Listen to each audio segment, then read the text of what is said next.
today we're joined by Dhruva Bhat. He's an education entrepreneur. He's the co-founder of Lumire, an online project-based learning platform for high school students, and of Leverage Assistants, which matches companies with effective, talented virtual assistants. Dhruva did his bachelor's degree in economics at Harvard and his PhD at Oxford as a Rhodes Scholar. So welcome, Dhruva. It's lovely to have you. Thank you so much, Krish. It's such a pleasure to be here. Dhruva, I'm going to jump in right away at one of the most interesting things you're doing at the moment.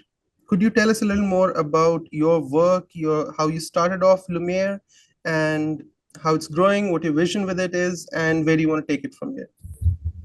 Of course. So Lumiere began in the midst of the pandemic. It was the summer of 2020. I was back home in my childhood bedroom, hoping to do field work for my PhD thesis, but that was waylaid by the global pandemic. And so I had a bunch of time in my hands and I was trying to figure out what to do. And that's when a classmate of mine from undergrad, Stephen, and I started talking. And both of us had been deep in research for a while. We had met in a research program in college. I was in a PhD. He was about to start a PhD back at the Harvard Business School. And we sort of realized that research really shaped our lives and that we would have hugely benefited from being able to experience what that was like in high school as opposed to after our second years of undergrad at college. And so we started Lumiere that summer as a one-on-one research mentorship program. We had about 12 students at that point, mainly from India and Vietnam, and we matched them with mentors who were our friends and colleagues and ran the program for them. And such an amazing experience, seeing these students who were bright and talented and excited to dig deeper into topics, but didn't necessarily have the right people in their neighborhoods or communities who could help them build on their interests. And you could sort of see the kinds of things that they did after. They've ended up at universities like Stanford and Harvard. They've gone on to do fabulous internships, and we're very excited for when they come back as PhD students themselves to volunteer to work as mentors at Lumiere. So seeing that kind of interest and impact, we decided that we'd keep working on the organization, and it sort of grew pretty quickly. In the fall, we had about 40 students. In the winter, we had 60 students. And over the course of the last year, we've worked with about 2,000 students in the research program and over 300 students who've done Lumiere entirely for free as part of our pro bono efforts, making that probably the world's largest free one-on-one research mentorship program. The other thing that happened as we sort of started building Lumiere is we started getting to know these students and their parents and their schools.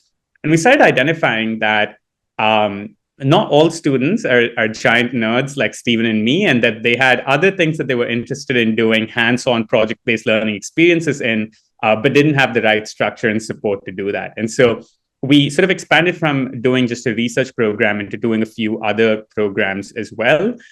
We run Veritas AI, which is a machine learning and AI program, as well as Ladder Internships, which is an internships and professional development program. At the core, these programs are structured around a similar principle that amazing students with the right mentors and a good clear structure with deadlines and deliverables built in can do amazing things. And that's what we've seen over and over again. So Dhruva, if you could describe Lumiere in one sentence, what is it that it does exactly? So Lumiere is an online project-based learning platform for high school students. The most popular program we run is a research program, but we also have other areas that students who want to get hands-on learning experiences can work with us on. So basically, what I'm getting from this is there's a high school student on one side, and there's a PhD researcher, a master's researcher, or a professor, or somebody of that. That's right. In the research program, it's either a PhD researcher or a professor. In the internship program, the mentor on the other side is a startup founder. In the AI program, it's a machine learning, either someone who's in industry or in academia. So one high school student is connected to one mentor, and is that like a one-to-one thing, or is that like a couple of them are connected to one person? Which way? Good question. The vast majority of our programs are one-on-one, because I think what we found is that these students have pretty niche interests, and that works best when they're working one-on-one with someone. We also think that one-on-one structures are really effective in helping students achieve their goals and learning more, because then the mentor can give them the kind of attention and support that they need and deserve. Some of our programs are group programs. So the Intro to AI program, for instance, is in small groups. The startup internship program is in groups, but those are more structured around sort of the kind of work that they're doing, and us thinking that a group structure could work better for that. Is this something that's remote for high school students? Is this done online, remotely, or do they have to be physically present somewhere? Yeah, good question. So our programs are all fully remote. We have students from around the world. We now have students from more than 80 different countries who've done the program. Majority of our students are in the US, but we've had students from pretty much every continent except Antarctica do the program at this point. And so it's fully remote. The mentors are mainly in the US, and there's a few mentors in the UK as well. Basically, anybody from around the globe, any high school student from around the globe can apply. That's right. Yes. Fair enough. Fair enough. And is there, like, these are just some of the questions that I believe people watching this might have in case they're looking to apply. So is there any application fee, anything you're looking from high school students, or is it completely free for them? Good question. So the application process is entirely free. When you're applying, you don't have to pay anything at all. Usually after the application, we review the application, you're invited in for an interview, and then you get to know if you're selected for one of our programs or not. If you are selected and you don't qualify for need-based financial aid, then you pay tuition to participate in the program. If you qualify for need-based financial aid, that's a selective process. Then you get financial aid and you can do the program often for free. Some students contribute a little bit, as much as they can. And if there's some startup founders or PhD students or master's students who are watching this who might want to become mentors to this program, what is a value that they can potentially get out of this? What is your pitch towards them?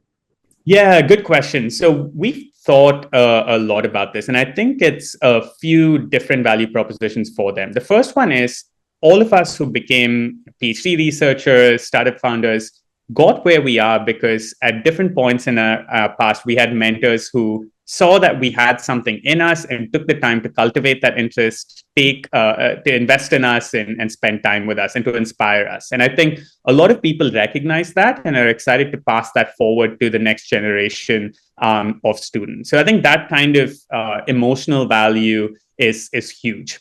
And there's also value. Sorry, go ahead. Oh, sorry, go ahead.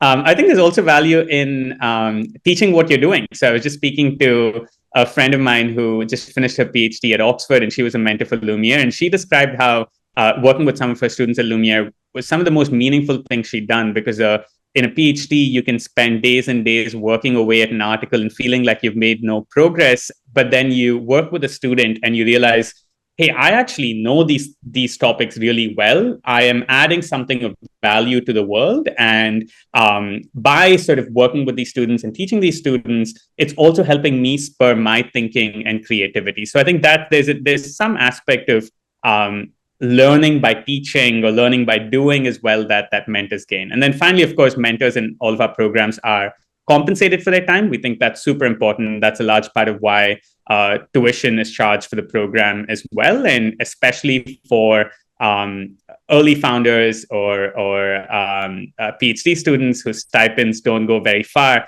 This can be a really valuable additional source of income. So what's the kind of time commitment that the mentors are looking at per week? Good question. It really varies. I think on average, though, a few hours per week, usually an hour of meeting with the students and a couple of hours of prep time for that meeting. Right. This is it's very commendable. I think there's a really there definitely is a place in the market for this. And where are you looking to take this forward? Are you looking to expand more services going down the line, years down the line? Where are you looking to take Lumiere from here? Yeah, good question. I think at its core, we've discovered that hands-on project-based learning is something that has a lot of value for students and for the mentors. And I think that's where we want to keep building. So of course, grow the programs that we currently have, try to reach more students with them, but also look at other areas that students are excited by, like entrepreneurship or the arts or other things that students might want to do more, but don't know how to navigate that, or don't have the right mentors to do that, and build out programs that could support them in those areas as well. Is there a specific project that you've done in these last 3 to 4 years' time that you're very proud of, that you would like to, put out there as something that is representative of the kind of work Lumiere is doing? Any Oh specific? gosh, there are so many.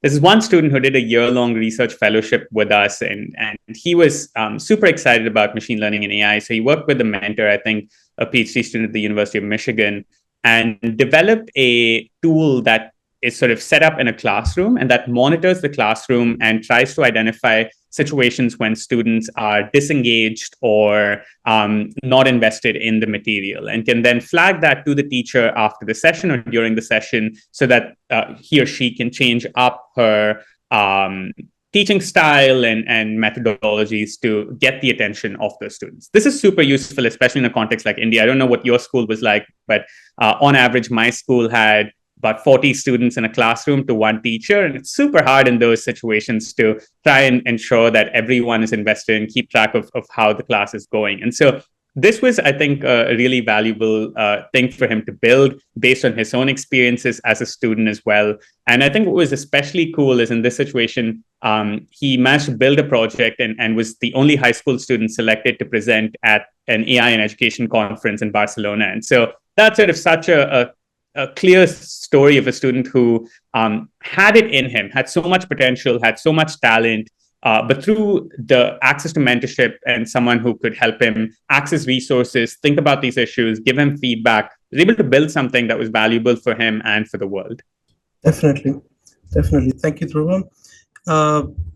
Final question on Lumiere. Are you also looking to recruit, hire people to join your team for any roles that might be open, or Lumiere is not looking to recruit at the moment? Great question. We are actually recruiting. We have a full-time team now of about 70 team members. We're a fully remote organization, so we have team members all around the world. 70 team members? Yeah. So we have team members all around the world and are recruiting for a couple of positions. You should be able to find them on our LinkedIn page or our website, as well as if you reach out to careers@lumiere.education. So if you are someone who's talented and motivated and care about a mission beyond just sort of helping a startup become bigger, I think this is a great place for you to land up at. All right. Thank you, Dhruva. Thank you for the insights into Lumiere. Looks like a compelling proposition to me to both be a mentor, to be part of the team. And, thank you. Moving on to the next part, you currently running Leverage Assistants. Yes. That is a second entrepreneurial initiative you've taken. Again, that's right. You're the co-founder, and the description says it helps founders hire virtual executive assistants, EAs basically, who are talented, thoughtful, and effective.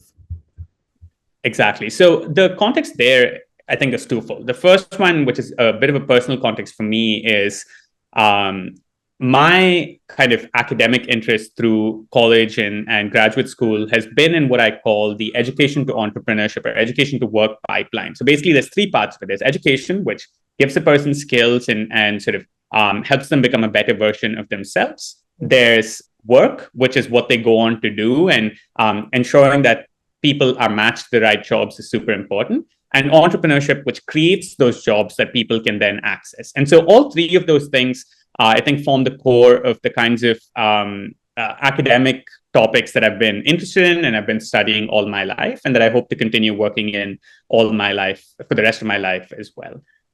And so given that, working in education and thinking about, okay, what do people then go on to do after, I think was a very natural thought process for me.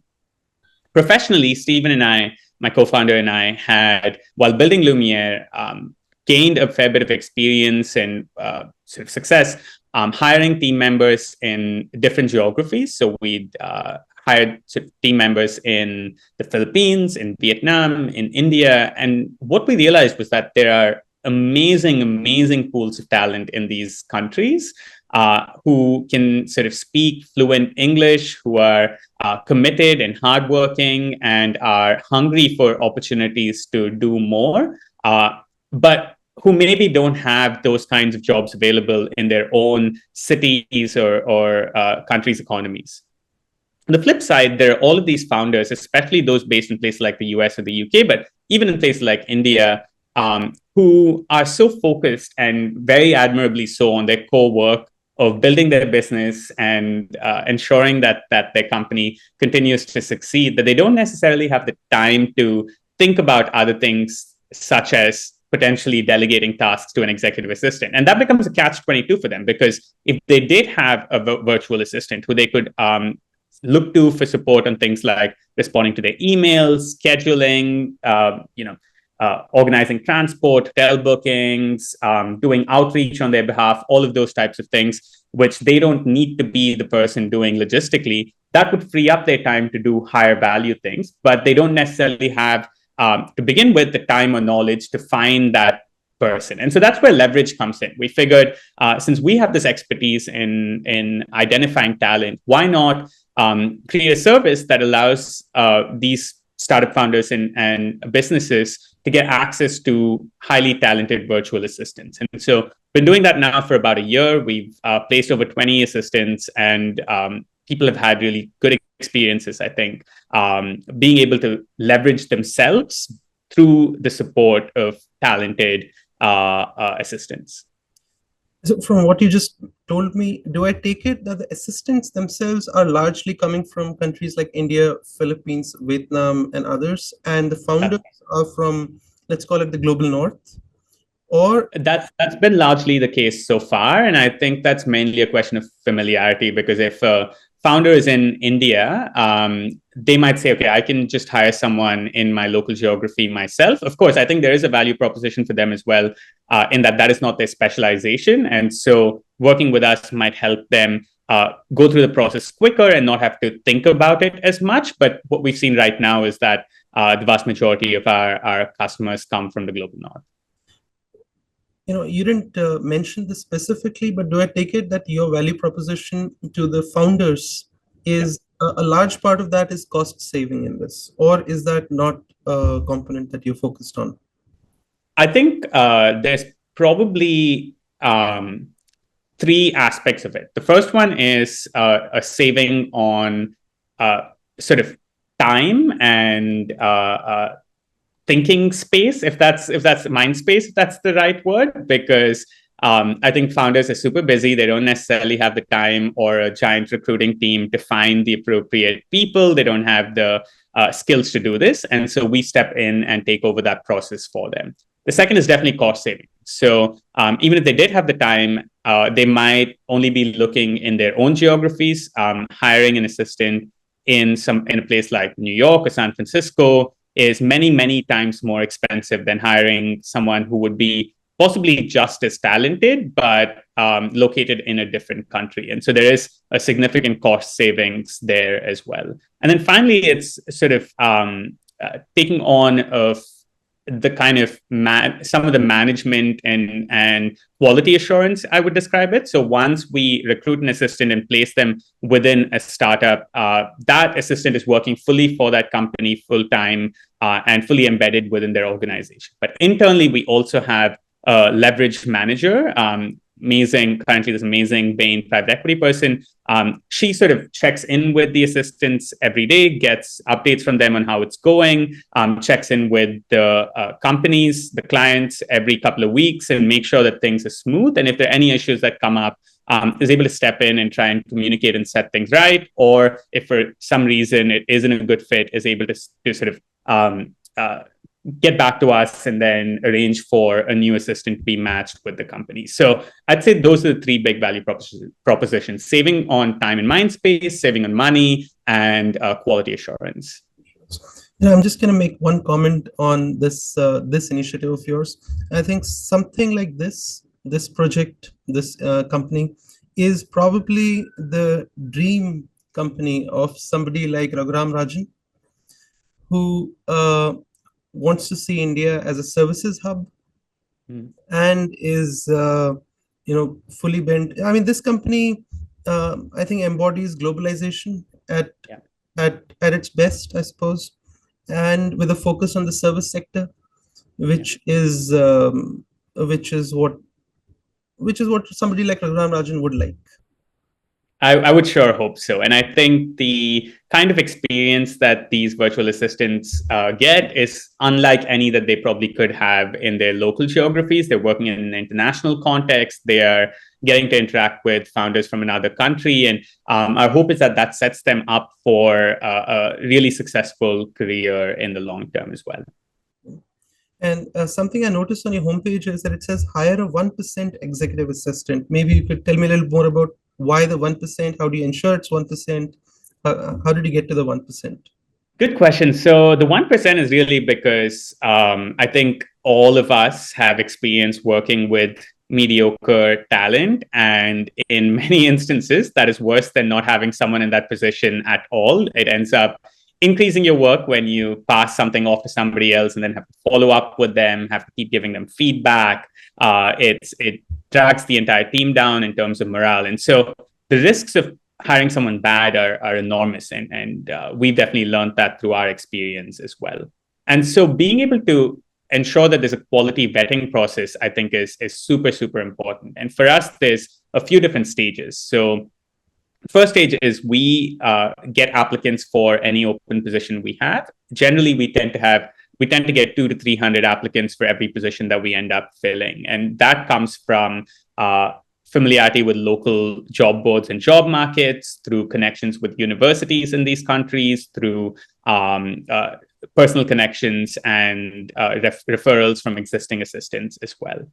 We then screen these applications and we have them do a written task, which ensures that their sort of structured thinking abilities and written communication is on point. And then finally, they go through 2 rounds of interviews. It's only after they go through all of this and we're happy with their ability to function at the highest level that we then send them to the potential client. And the potential client then has the opportunity to interview them as well and decide, hey, do I want to take this assistant on or not? So that's sort of the process that we follow. And if for some reason the company isn't happy with the person, then we continue the search process and suggest other candidates to them until they find someone that they're happy with. Do I take it you're currently on the lookout for more executive assistants, people to apply? Absolutely. That's right. Yeah. And I'm going to go back to the same question again. Are you looking to recruit at Leverage Assistants as well? Is there a team that you're looking to add to, or not the Yeah, the team there is small but mighty. I think we're at 4 or 5 full-time team members there right now. But if there's someone talented and is interested in working on something like this, please do reach out. We don't currently have a full-time position open, but happy to be in conversation and think about potential areas that could work. Moving on to the next question. I think something that I would be remiss not to ask would be the impact of AI on entrepreneurship, on building a business. It's become a very hot topic, and I think the question I'd like to go with is whether you feel AI is going to disrupt or assist you in these 2 initiatives that we've spoken of. Do you see it as a positive influence, or do you think it might replace the need for these either of these startups? That's a big question and something that we've been thinking about a lot. And so I would break that into sort of 3 parts. The first one is, how does AI affect the services that are being provided? And I think that it can either complement or replace. So for instance, if AI-based tutors become really, really effective, then the need for a personalized research mentor might reduce a little bit. Of course, AI can never get to the point where if you are that it can really sort of identify your interests and guide you. It can't tell you personal stories about what it's like to be an astronomer that can inspire you to become an astronomer. So I think there's still an element there of the interpersonal that remains valuable in mentorship. But there, I think it's a little bit tricky. The second is that it could make our offerings better. So we think a lot about how can we incorporate AI into what we're doing. So for instance, with the research program, we have material available to students on how they can use AI ethically and effectively in the research process. We have in the startup internship program opportunities for students to get involved in AI-focused startups if they're interested in that. So there's ways that makes our service delivery, I think, of course, on the assistance end, helping these executive assistants make use of AI tools, including ChatGPT, to help, say, with responding to emails or sort of calendar tools to make their processes more efficient. So all of that leads to these programs becoming better for the students or for the companies that come on board. And then finally, I think there's actually a set of ways that AI could change the process of entrepreneurship. And by that, I mean, say, the process of email marketing, which is a valuable growth traction channel for a lot of startups. AI could make the creation of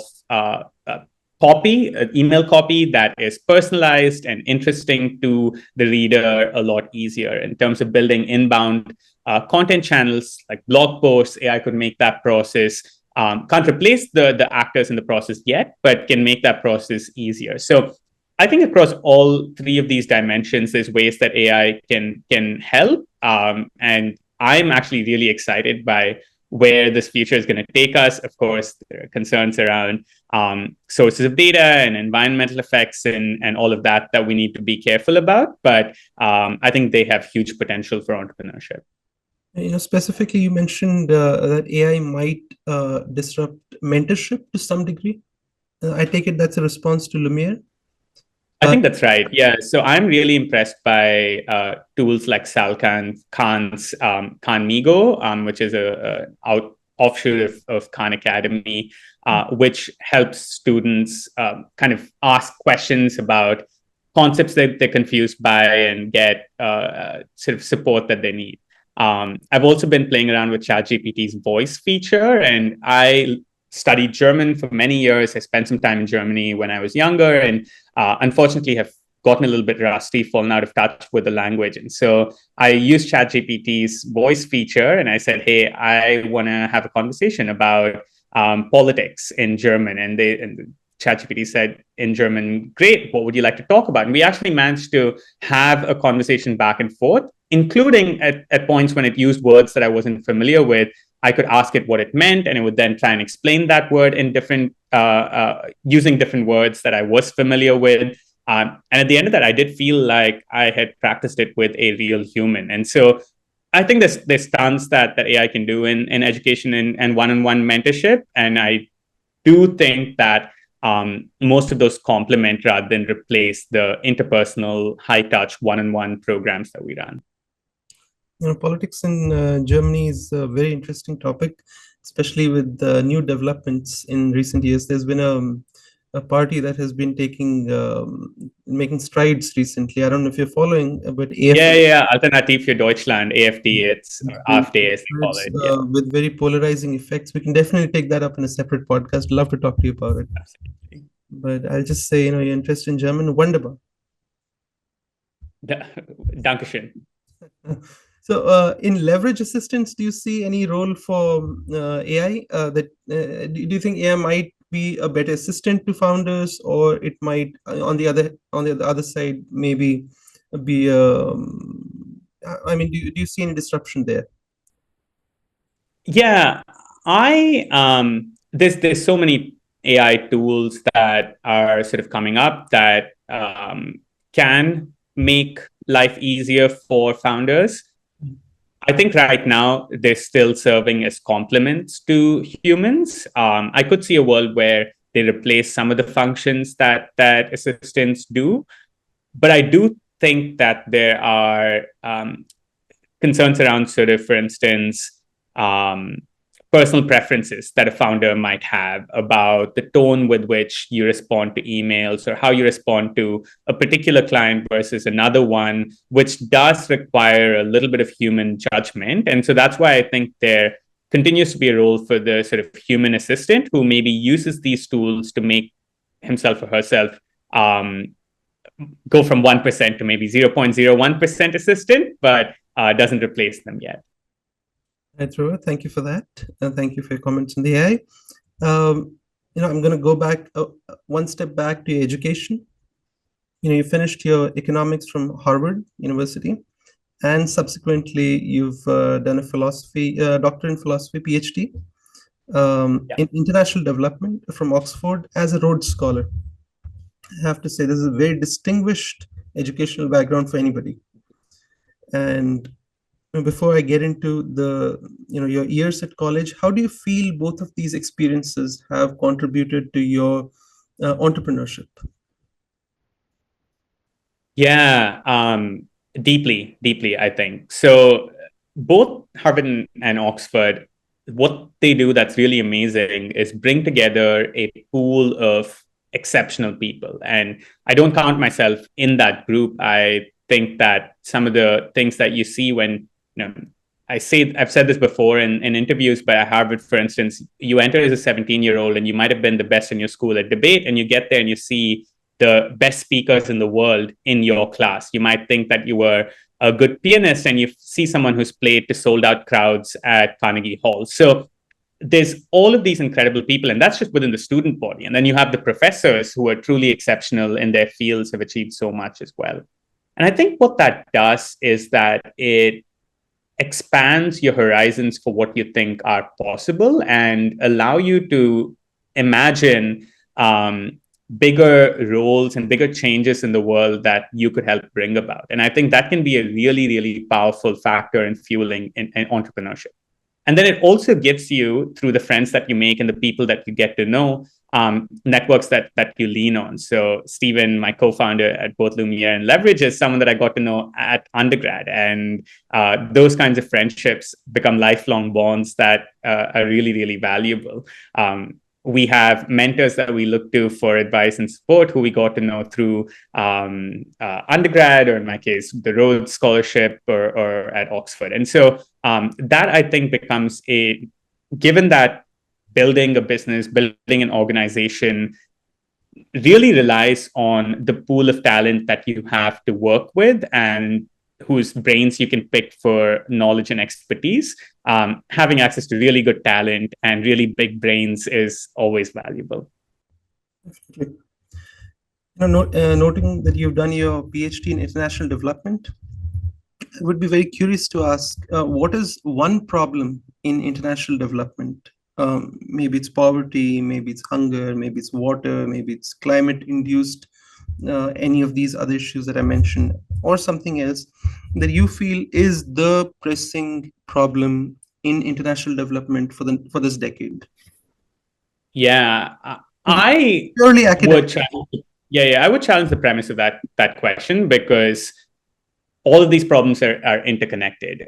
Poor quality education leads to people who are maybe unaware about nutrition. Poor nutrition leads to children doing worse at school. Climate makes the provision. In fact, climate actually affects education in a really direct way. I knew someone at Harvard who was a PhD student in economics. He's now a professor at, I think, UCLA, was also a former Rhodes Scholar.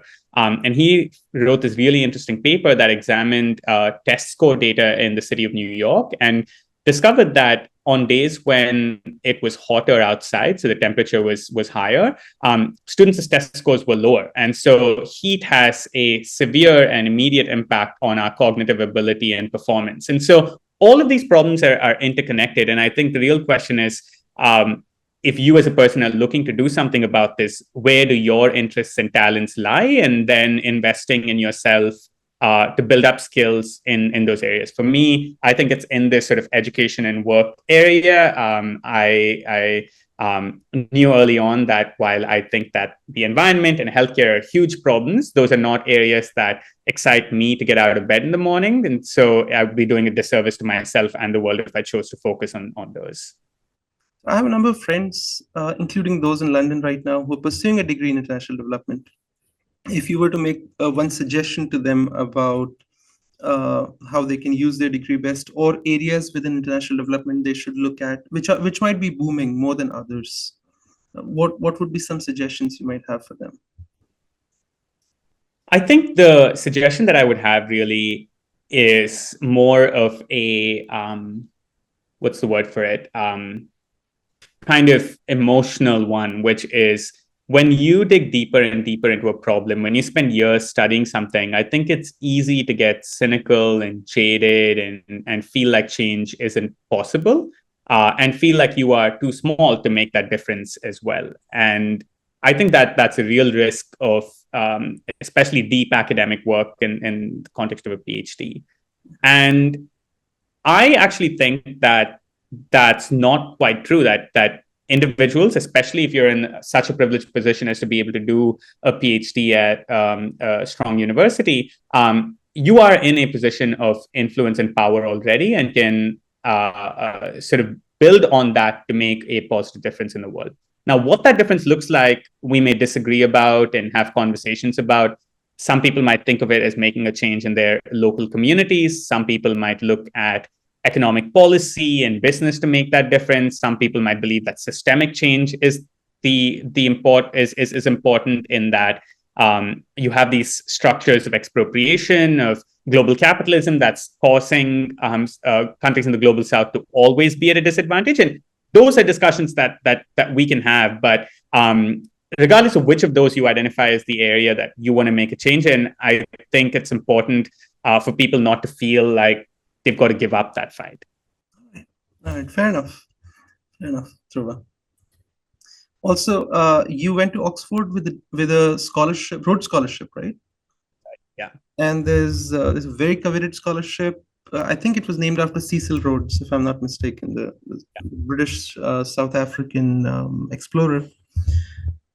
Students apply. I think we can call him a colonialist. I don't think we need to use euphemisms here. He was a deeply unpleasant and unethical person, but he did set up the scholarship that now is very famous. I'm very impressed by your clarity and lack of moral ambiguity. But yes, thank you for that.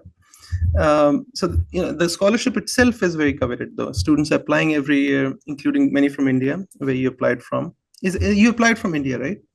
Or I applied as an Indian. As an Indian. Yes. I grew up in India, spent the first 17 years of my life there, continued to be an Indian citizen, went to the US for undergrad, but that didn't mean I could apply from the US. I had to apply from India.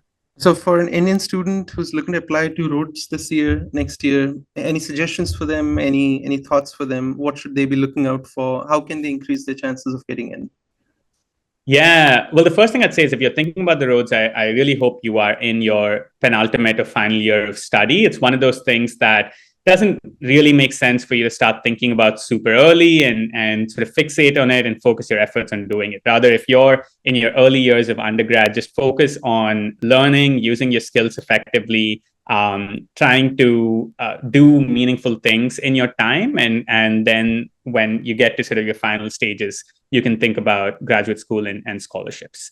The second thing to think about is that the Rhodes Scholarship is a scholarship to go study at Oxford. So make sure that you actually want to be at Oxford, that there are degrees there that you care about, that you'd want to do, and that's super important as well. And then finally, if you know that Oxford is right for you and this scholarship is right for you, I think spend a bit of time thinking about the larger arc of your life. What are the various things that have been meaningful to you, that have shaped you, and where do you see your life going? And then use that to put together. I think the essays and the recommendation letters are both equally important. You need 6 recommendation letters. You need 2 essays right now for the Indian scholarship. And make sure to think hard about who you are and what kind of change you wish to see in the world. And I think that will then shape who you ask for recommendation letters, what you say in your essays, and so on. Right.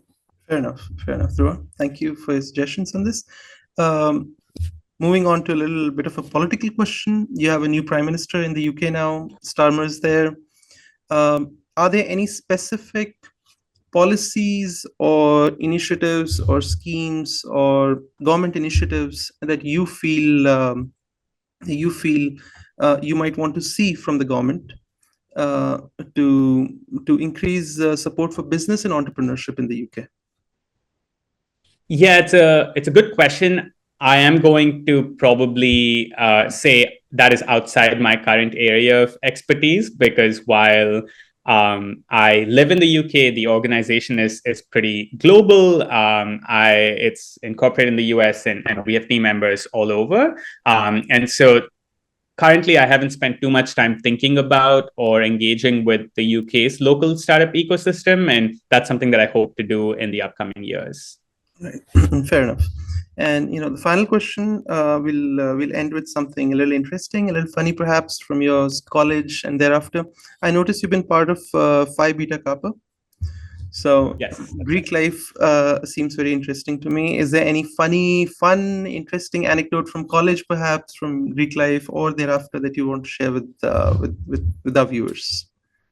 Yeah, I think I need to begin by offering a disclaimer, which is Phi Beta Kappa is not a frat. It is not the kind of Greek life you usually associate of frat houses and beer pong and parties. Phi Beta Kappa is an academic honors society, one of the oldest in the US, that you get invited to if you are one of the top students in your class. So I got invited in my penultimate year of undergrad. My junior year is one of 24 students in my class of 1,600 that got elected to Phi Beta Kappa. And it just involves sort of a ceremony, both when you get in as well as at graduation, and then invitations to various events that Phi Beta Kappa hosts, and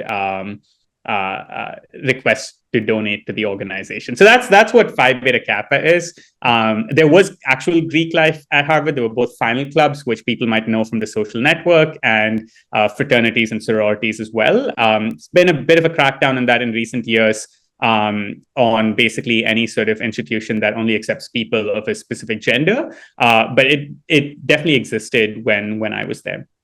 And I think I was supremely confused by it to begin with, because I remember in my first week, we had orientation for all international students. And there was this lunch where people held up placards about different aspects of student life that you could go to and ask them questions about. And one person had something about Greek life. And I went over and I was like, explain to me how this works. And they were like, yeah, so you get invited to attend, you go through a process where the current members of the frat will decide whether or not to include you. Once you're in, you then might have to pay some dues, and you do social service and so on. And I was like, wait, I'm confused. So what you're telling me is that Greek life is paying to have friends? Is that right? And at that point, I didn't get any deeper in my understanding, and I found community through my roommates, through the debate team, through other groups that I was a part of. But I think now, coming out of it on the other side, I do see the value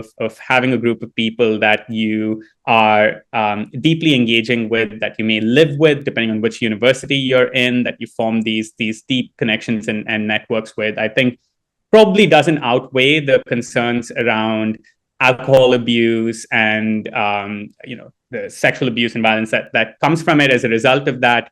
So on balance, I'm not the biggest fan of Greek life, but I now see why people do it. All right, fair enough, Dhruva. And thank you so much for your time, Dhruva. It was lovely talking to you today, and lovely learning about your two initiatives, Lumiere and Leverage Assistance. And I hope they go from strength to strength. And I'm also hoping a lot of people take more interest in it, maybe through the podcast and through this conversation. And thank you for your time.